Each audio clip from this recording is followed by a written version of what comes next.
Hi hello welcome to our channel. నేను మీ శ్రీ. ఈరోజు మనం చెప్పుకోబోయే కథ రాక్షసుడు పార్ట్ 27. కథలకు వెళ్ళే ముందు లైక్ చేయడం మర్చిపోకండి ఫ్రెండ్స్. ఇక కథ చూద్దాం. ఎవరు మీరు, ఎందుకు ఇలా చేస్తున్నారు అని ఒకవైపు ఏడుస్తూనే అడిగాను.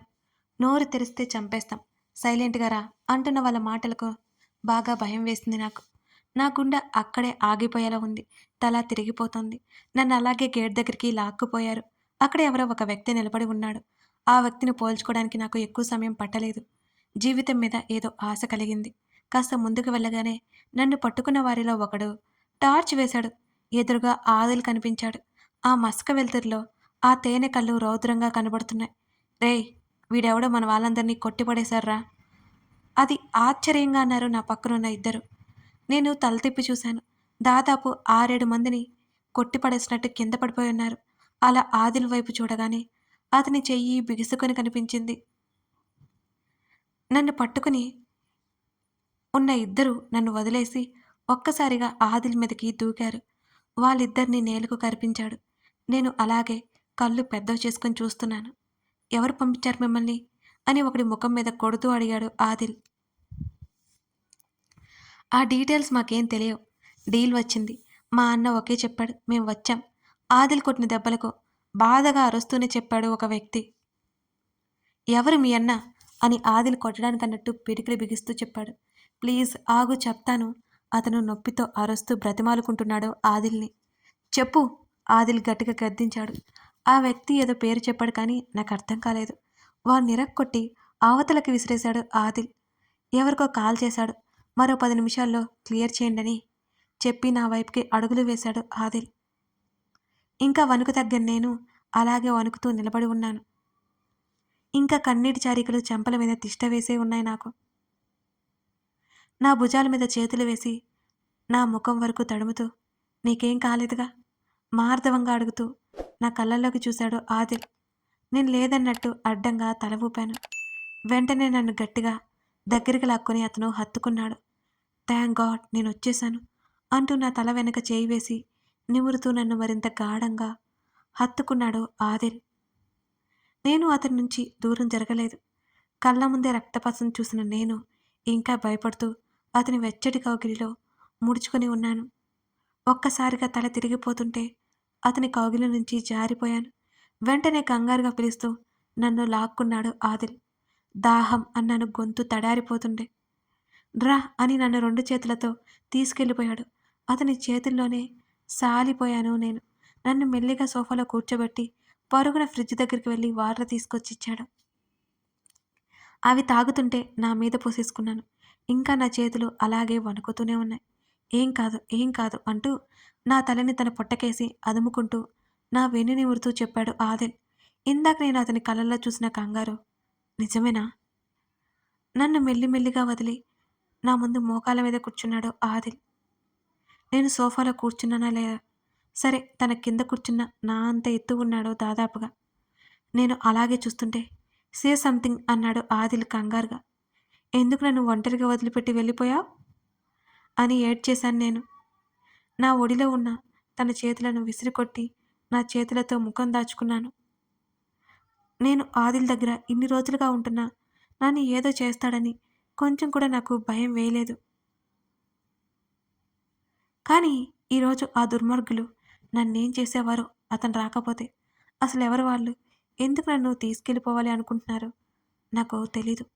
ఏడవకు అని నా చేతులు లాగేసి నా చెంపల మీద కన్నీరు తుడిచేశాడు.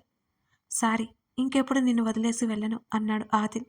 లేదు, నువ్వు వెళ్తావు. నీకు చాలామంది గర్ల్ ఫ్రెండ్స్ ఉన్నారు. వాళ్ళ దగ్గరికి పోతావు అని అప్పటికే అతనిస్తున్న హ్యాండ్కి అందుకుంటూ అన్నాను. ముక్కు తుడుచుకుంటూ తల ఎత్తి చూసిన నాకు కళ్ళు చిన్నవి చేసి నన్నే చూస్తూ కనిపించాడు ఆదిల్. ఎందుకలా చూస్తావు? నిజమే కదా నేను చెప్తున్నాను అన్నాను మళ్ళీ తుడుచుకుంటూ. నిన్ను మార్చడం ఈ జన్మలో అవదేమో నాకు. చెప్పేది వినవు, మాట్లాడనివ్వవు, ఏదేదో ఊహించుకుంటా. అవి ఊహలే అని చెప్తే ఒప్పుకోవు. నిజం అక్కర్లేదు నీకు అన్నాడు విసుక్కుంటూ నన్ను. నన్ను ఏ మార్చాలని చూడకు, నేనేం తెలివి తక్కువదాన్ని కాదు అన్నాను ముక్కు ఎగబిలుస్తూ. సరే, ఆ టాపిక్ వదిలే, కాస్త ప్రశాంతంగా ఉండు అని అంటున్న అతని మాటలకి ముఖం తిప్పేశాను. నీతో ఏమన్నా? గొడవే. పద పడుకుందాం. ఆ మాటకి కళ్ళు ఎర్ర చేసి చూశాను. ఆ బాతుగుడ్లు వేసుకుని చూసినంత మాత్రాన భయపడిపోతానా ఏంటి? నోరు మూసుకొని పద. నువ్వు సరిగ్గా మాట్లాడు అన్నాను కొరకొరా చూస్తూ. నేనేం తప్పుగా మాట్లాడానిప్పుడు? నా వైపు కళ్ళెగరేశాడు. పడుకుందామేంటి పడుకుందాం అన్నాను రుసరుసలాడుతూ. అరే, నేనిప్పుడు తప్పుగా ఏమన్నాను? పడుకుందామన్నాను అంతే కదా! మళ్ళీ అదే పదాన్ని ఒత్తి పలుకుతూ అన్నాడు ఆదిల్. ఈ రాక్షసుడు ఎప్పటికీ మారడు అని కోపంగా ముఖం తిప్పుకున్నాను. సరిగ్గా టైం 2 గంటలు చూపించింది. ఉదయాన్నే ఆఫీస్ ఉంది పద అన్నాడు. నేను రాను అన్నాను గట్టిగా. నిద్ర వస్తుంది రా అని కసిరాడు. పళ్ళు కొరుకుతూ చూశాను. అమాంతం నన్ను చేతుల్లోకి తీసుకున్నాడు. అతని చేతుల్లో నుంచి దూకాలి అనే ధైర్యం నాలో లేదు. అప్పటికి నా శరీరం అలసిపోయి ఉంది. భయంతో ఉంది. నిజం చెప్పు, ఇప్పుడు ఎక్కడికి వెళ్ళావు అని అడిగాను అతన్నే చూస్తూ. నేను చెప్పినా నువ్వు నమ్మవు కదా, ఏదో ఊహించుకుని ఉంటావు కదా, అదేంటో నువ్వే చెప్పు అన్నాడు తను. ఇదిగో, ఇప్పుడు నువ్వు ఎక్కడికి వెళ్ళావో చెప్పి ఉంటే నీ మాటలు నమ్మేదాన్ని. కానీ నువ్వు ఇలా అడ్డదిడ్డంగా మాట్లాడుతున్నావు చూడు. అంటే నువ్వు ఎక్కడికి వెళ్ళావో నాకు బాగా తెలుసు అంటున్న నా మాటలకి ఆ తేనె కళ్ళు చిన్నవి చేసి చూశాడు. అతగాడు ఎలా చూసినా నేను భయపడను. నన్ను తీసుకెళ్లి జాగ్రత్తగా బెడ్ మీద వేశాడు.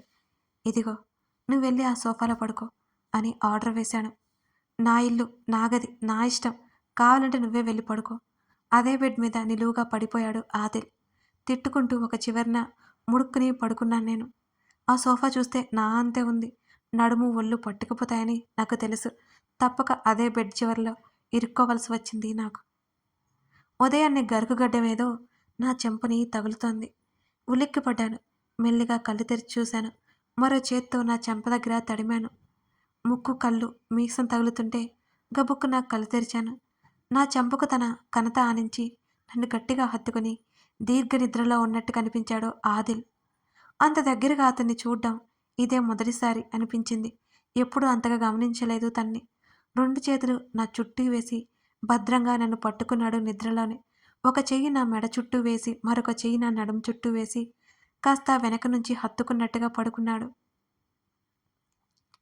అయినా నేనేంటి ఇతన్ని నెట్టిపడేయకుండా వర్ణించుకుంటూ పోతున్నాను. అతని నుంచి దూరం జరగాలని ప్రయత్నం చేయగా ఇంకా గట్టిగా దగ్గరికి లాక్కున్నాడు ఆదిల్. ఆ అని తల పక్కకు తిప్పి అతని చెవి దగ్గర గట్టిగా అరిచాను. చటుక్కున తన ముఖాన్ని నా వైపు తిప్పేశాడు. ముఖం చిట్లించి కళ్ళు తెరిచి నా వైపు చూశాడు సీరియస్గా.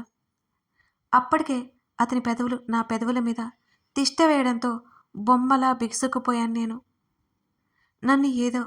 తను ఏదో మాట్లాడబోయేసరికి కొంచెం అంటే కొంచెం దూరం జరగ్గా తనకేదో అర్థమైనట్టు నా ముఖమంతా పరీక్షగా చూసి లటుక్కున ముద్దు పెట్టుకున్నాడు మళ్ళీ. గట్టిగా కళ్ళు మూసేసి నా 2 చేతులతో తన భుజాన్ని నెట్టడానికి ప్రయత్నం చేశాను. బండరాయి కదా, అసలు కదలలేదు. అటూ ఇటూ కదులుతూ గింజుకుంటుండగా వదిలేసి నవ్వాడు. యూ అంటూ ఇష్టం వచ్చినట్లు కొట్టసాగాను. ఏడుపు రాకపోయినా గట్టిగా ఏడ్చేశాను. అతను అప్పటికే మంచం దిగిపోయాడు నవ్వుతూ. నేను దిండొకటి పట్టుకొని అతని వెంట పడసాగాను. అందుతూ పరిగెడుతూ కావాలనే ఆడుకుంటున్నాడు నాతో. ఆ కోపంలో, ఆవేశంలో నేను పట్టించుకోలేదు. కానీ లేకపోతే అతని ఆటలు కనిపెట్టేసేదాన్ని. స్విమ్మింగ్ పూల్ దగ్గరికి వెళ్ళి ఆగిపోయాడు. పెద్ద వీర వనితలా కన్నింగ్ స్మైల్ ఒకటి ఇచ్చి అతని దగ్గరికి నడిచాను. ఇప్పుడు ఎలా తప్పించుకుంటావో నేను చూస్తాను అనుకున్నాను. అనుకుంటూ అతని దగ్గరగా వెళ్ళి వెనక్కి తోసేలోపు చప్పున నా చేతులు పట్టుకుని లాగేశాడు. ఇంకేముంది, నీళ్ళల్లో పడుతూ ఊపిరి గట్టిగా పీల్చుకొని పైకి లేచాను. స్విమ్మింగ్ వచ్చు కాబట్టి సరిపోయింది. లేకపోతే నా పై ప్రాణాలు పైనే పోయాయి. ఇప్పుడు పట్టుకో, దూరంగా ఎక్కడో మూలలో ఉండి నన్ను కన్నగీటాడు. స్విమ్మింగ్లో మన అంత తోపు తురుము లేడని మన ఫీలింగ్ అన్నమాట. కాబట్టి దూసుకు వెళ్ళాను. నేను వెళ్ళేసరికి తను మరోవైపుకు వచ్చాడు. కళ్ళు తేలేసి చూశాను తన స్పీడ్ చూసి. అలాగే మొత్తం తిప్పేసి అలసిపోయేలా చేశాడు. అప్పుడు అసలు సత్యం బోధపడింది నాకు. నీ గురించి తెలిసి కూడా వచ్చాను చూడు, నాకు బుద్ధి లేదు. తిట్టేసి పైకి వెళ్తుంటే నవ్వాడు గట్టిగా. నాకు ఒళ్ళు మండిపోయింది తన నవ్వు చూసి. అదేమో చాలా హైటు ఉంది, ఎక్కలేకపోయాను. ఒక్క ఉదుట నా నడుము ఎత్తి పైన కూర్చోబెట్టాడు ఆదిల్. నా కళ్ళు బాతుగుడ్లంత చేసి చూశాను తన వైపు. హఠాత్ పరిణామానికి. కన్ను గీటాడు. మెత్తగా ఉన్నాం, జున్ను ముక్కలాగా అని అంటున్న తన మాటలకి కోపం, చిరాకు అన్నీ వచ్చి పిచ్చి పిచ్చిగా తిట్టుకుంటూ లోపలికి వెళ్ళిపోయాను. మరో 4, 5 రోజులు అలాగే గడిచాయి. ఆ రోజు తప్పకుండా తనతో ఆఫీస్‌కి వెళ్ళాను. ఇంట్లో ఉండాలంటే ప్రాణాలు అరచేత పట్టుకొని బ్రతకాలి. నాకే తెలియకుండా తను నన్ను రక్షించే సైన్యమని నాకు లోలోపల పడిపోయింది. తను లేకపోతే నాకు భయమేస్తోంది. కొత్తగా, వింతగా, విచిత్రంగా. వెళ్తూ ఉండగా సిగ్నల్ దగ్గర మమ్మీ, అమ్మమ్మ స్కూటీలో కనిపించారు. పూర్తిగా విండో వైపు తిరిగిపోయి వాళ్ళనే చూస్తున్నాను నేను. నా కళ్ళలో నుంచి నీరు నా చెంపల మీదుగా జారిపోతున్నాయి. నేనసలు గుర్తులేనా వీళ్ళకి? ఒక్కసారి కూడా రాలేదేంటి వీళ్ళు నా దగ్గరికి? నేను చూస్తుండగానే గ్రీన్ సిగ్నల్ పడ్డంతో వాళ్ళు వెళ్ళిపోయారు. సాక్షి అంటూ నా భుజం మీద చేయి వేశాడు. తన వైపు కన్నీళ్లతో కోపంగా చూశాను. చెయ్యి విదిలించాను. ఇప్పుడు నీకు తృప్తిగా ఉందా? అని ఏడుస్తూనే అడిగాను. తనేం మాట్లాడలేదు. కారు ముందుకెళ్ళిపోయింది. వెళ్తూ వెళ్తూ హోటల్లో ఆగాం. ఇద్దరం లోపలికి నడిచాం. నేను మౌనంగా ఉన్నాను.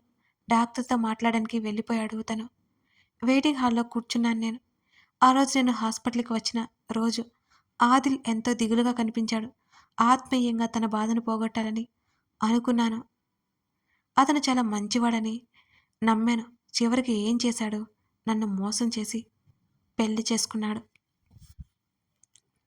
ఆ రోజు జరిగిన సంఘటనలన్నీ గుర్తుకొచ్చాయి. అప్పటి వరకు నాతో ఎంత మామూలుగా ఉన్నా అతను ఆ తర్వాత రోజు నుంచి ఎందుకలా మారిపోయాడు?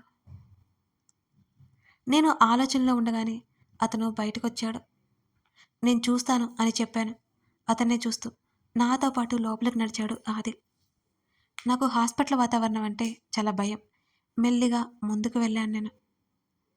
ఆ బ్లూ కలర్ డ్రెస్‌లో వెంటిలేషన్ మీద ఉంది ఒక ఆవిడ. ఒక అడుగు కూడా ముందుకు పడలేదు నాకు. అప్రయత్నంగా ఆదిల్ చేతిని మరింత గట్టిగా పట్టేసుకున్నాను. చూడలేవు కానీ పద అన్నాడు తను. నిజంగా చూడలేకపోయాను. వెనక్కి వచ్చేశాను. ఆమె ముఖానికి ఆక్సిజన్ మాస్క్ తప్ప నాకేం కనిపించలేదు కూడా. ఆఫీస్‌కి వెళ్తుంటే తన ముఖం వంక చూశాను. చాలా సీరియస్‌గా కారు డ్రైవ్ చేస్తున్నాడు తను.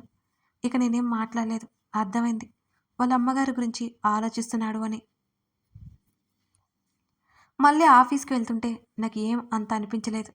సార్, మేం పావుగంటలో సాక్షితో మాట్లాడొచ్చా? అని అడిగాడు సూరజ్. ఆదిల్ తలాడించి అక్కడి నుంచి వెళ్ళిపోయాడు. నేను వాళ్ళ వైపు నిర్లిప్తంగా చూశాను. నీ కోపం నా మీద కదా సాక్షి. నేను రానులే, వీళ్ళతో మాట్లాడు అని అంది నీతు. ఆ మాటకి నాకు ఇంకా కోపం వచ్చి అక్కడి నుంచి విసుగ్గా ముందుకు నడిచాను. నీతు నువ్వాగు అంటూ చందు మమ్మల్ని లాక్కెళ్ళిపోయాడు. ఇప్పుడు చెప్పు అంటూ మా కోసం కాఫీలో ఆర్డర్ ఇచ్చాడు. కాఫీలు ఆర్డర్ ఇచ్చాడు. ఏం చెప్పాలి అని విసుగ్గా అడిగాను. ఆదిల్ సార్‌కి నీకెప్పటినుంచి లవ్వు? అని అడిగాడు చందు నవ్వుతూ. అలాంటిదేం లేదు. నేను ముఖం తిప్పేసుకున్నాను. అచ్చా! నాకు తెలీదనుకోకు అంటున్న చందుని, సూరజ్‌ని వింతగా చూశాను. వీళ్ళేంటి మేమేదో గాఢ ప్రేమికులమైనట్టు ఇలా మాట్లాడతారు? ఆదిల్‌తో నాకు లవ్వా? ఛీ! కథ కొనసాగుతోంది. కథ నచ్చితే లైక్ చేసి కామెంట్ చేయడం మర్చిపోకండి. ఇప్పుడు మనం మన ఛానల్‌లో రన్ అయ్యే మరో కథ 'ప్రియనేస్తం' దాని గురించి ఒకసారి మాట్లాడుకుందాం. ఆ స్టోరీ రీసెంట్‌గా స్టార్ట్ చేశానండి. ఒకసారి అందరూ వెళ్లి చూడండి. మీకు తప్పకుండా నచ్చుతుంది. అసలు కథ ఏంటంటే, పెళ్లికూతురుగా రెడీ అవుతున్న ఆ అమ్మాయిని అతను కిడ్నాప్ చేసి ఎత్తుకెళ్ళిపోతాడు. ఇలా కథ మొదలవుతుంది. ఆ అమ్మాయిని అతను ఎక్కడికి తీసుకెళ్ళాడు? ఏం చేశాడు? అసలు వారిద్దరి మధ్య ప్రేమ కథేంటి? ఇవన్నీ తెలియాలంటే మీరు 'ప్రియనేస్తం' చూడాల్సిందే. చూస్తారు కదూ! థాంక్